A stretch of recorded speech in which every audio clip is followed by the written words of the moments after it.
السلام علیکم جی. کرکٹ کے میدان سے آپ کے لیے ایک دفعہ پھر سے بڑی خبریں لے کر آئے ہیں، اور بڑی خبر یہ ہے کہ پاکستانی ٹیم نیوزی لینڈ پہنچ چکی ہے.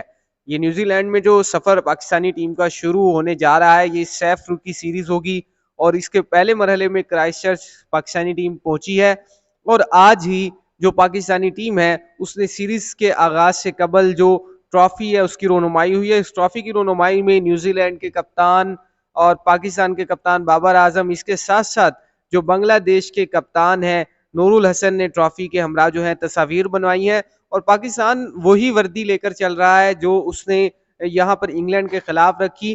اب جو ہے پاکستان کا یہ جو سیریز ہے، ٹرائی سیریز کے حوالے سے جو سفر کا آغاز ہے وہ جمعے سے ہوگا. پاکستان یہ اہم سیریز کھیلنے جا رہا ہے ورلڈ کپ کے حوالے سے. تینوں کپتانوں نے بڑے منفرد انداز میں یہ تمام تصاویر بنوائی ہیں، اور جس کا جو آغاز ہے، سیریز کا آغاز 7 اکتوبر سے ہو رہا ہے. اس سے قبل اگر آپ کو ایک اور بات بتائیں کہ نیوزی لینڈ میں پاکستان کرکٹ ٹیم کے مختلف جو موسم ہے اس کے حوالے سے سامنے ہے. شاداب خان اور پاکستان کے کپتان ہیں، کیونکہ جو پاکستان میں تھوڑی سی گرمی ہے، ابھی گرمی کا موسم چل رہا ہے، لیکن نیوزی لینڈ میں شدید سردی چل رہی ہے. تو ایسے میں جو کھلاڑی ہیں انہیں ایسے انوائرمنٹ میں ایڈجسٹ ہونے میں بھی تھوڑی سی مشکلات کا سامنا کرنا پڑ رہا ہے. تو بابر اعظم اور ان کے ساتھ جو تھا شاداب خان نے ایک تصویر تھی سوشل میڈیا پر، وہ بھی اپلوڈ کی جو زیر بحث اس ٹائم بنی ہوئی ہے. اس کے ساتھ ساتھ جو نیوزی لینڈ کے محکمہ موسمیات کے مطابق جو کرائسٹ چرچ میں جو ہے کل سے بارشوں کی پیشن گوئی کی گئی ہے. موسم جو ہے وہ سرد رہے گا، اور پاکستانی ٹیم کے لیے بڑی مشکل یہ بھی آ سکتی ہے.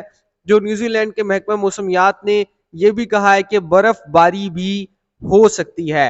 تو پاکستانی ٹیم کے لیے کھیلنا تو ایک چیلنج ہوگا، کیونکہ ملتان میں جو پاکستان میں جو درجہ حرارت ہے وہ اس وقت تھوڑا گرم ہے، زیادہ ہے، جبکہ جو کم سے کم جو درجہ حرارت ہے کرائسٹ چرچ کا وہ 2 سینٹی گریڈ تک جا سکتا ہے. تو اس حوالے سے جو کرائسٹ چرچ میں بارش کا بھی امکان ظاہر کیا گیا ہے.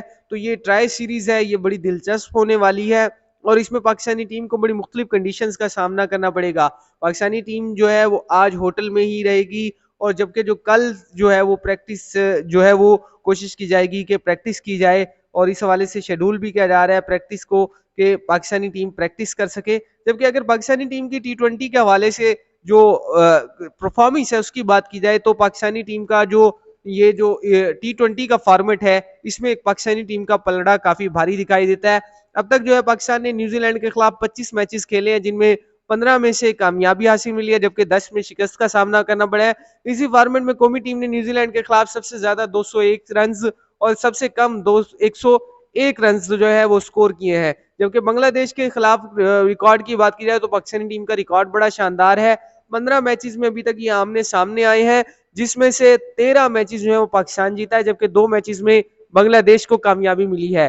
اس کے ساتھ ساتھ جو بنگلہ دیش کے خلاف سب سے زیادہ جو سکور رہا ہے وہ 203 رنز ابھی تک پاکستان نے بنائے ہیں. اس کے ساتھ ساتھ نیوزی لینڈ اور بنگلہ دیش کے ساتھ جو یہ سیف کی سیریز ہے اب یہ 7 سے 14 اکتوبر تک کرائسٹ چرچ میں کھیلی جائے گی. اس کی پہلا میچ جو ہے وہ پاکستان بنگلہ دیش کے خلاف کھیلنے جا رہا ہے. ٹرافی کی رونمائی کی جا چکی ہے، تینوں کپتانوں نے ساتھ میں تصاویر بھی بنائی ہیں. تو اس کے فوری بعد پاکستان کا جو ورلڈ کپ کا مشن ہے آسٹریلیا کا وہ شروع ہوگا. اور یہ آسٹریلیا میں جو ورلڈ کپ ہو رہا ہے اس کے حوالے سے یہ جو پریکٹس کے طور پر ایک سیریز رکھی گئی ہے، اسے بڑی اہمیت کا حامل کہا جا رہا ہے، اور سب کی نظریں اس سیریز پر ہیں. مزید کرکٹ کے حوالے سے اپڈیٹس کے لیے ہمارا جو چینل ہے اسے ضرور سبسکرائب کریں، تاکہ آپ کو لمحہ بہ لمحہ کرکٹ کے حوالے سے جو اپڈیٹس ہیں وہ ملتی رہیں.